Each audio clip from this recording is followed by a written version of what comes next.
Another big cable company is lining up to buy Time Warner Cable this morning.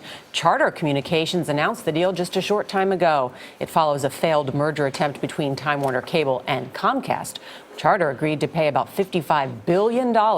Charter also hopes to buy Bright House Networks, another cable provider. The combined company would have 23 million subscribers, second only to Comcast's 27 million. CBS News financial contributor Melody Hobson is with us from Los Angeles. Good morning, Melody. Good to see you. Good morning. Okay, we've been following this closely. Explain to us all what it means, the significance.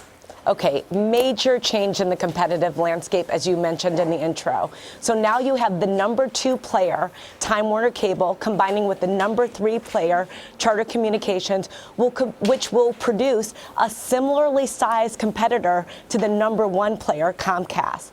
I talked to 2 executives last night in the industry, and they said this consolidation is critical because these companies know fewer and fewer people want to pay for TV. They're consuming it via live streaming. Amazon and Netflix have this unique content that is very, very popular, and one day these channels will be unbundled. Wow. Do you think the merger will go through, Melody? And what makes it different from the proposal last month that did fall through? Well, it's not as big as before. So the Time Warner Comcast combination would have been 40% market share for the number 1 player.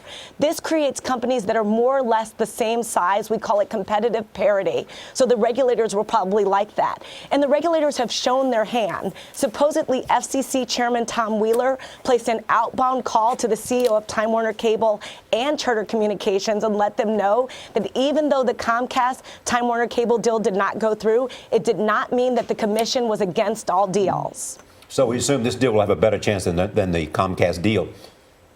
Yes, okay. I think for sure. It's not a slam dunk, but certainly doable, and there'll probably be some divestitures, but I think it'll get done. I think they'll want to see this competition for Comcast. So this is all about being the doorkeeper to the internet. Yes, it's all about the broadband, which is the future. And these cable companies know they're looking at declining share and declining viewership in terms of pay TV, and they know they need the broadband capability. So how do you think, Melody, it will affect consumers and specifically Time Warner customers? Initially, probably not in a major way because there's very little geographic overlap between Time Warner Cable and Charter Communications. Longer term, those customers are probably going to see a bigger push for broadband packages that will be sold to them, as well as a bigger push for unique content that will probably come out of this new organization. Do you get the sense John Malone's feeling pretty good today? I'm sure he gets what he wants. I said that before.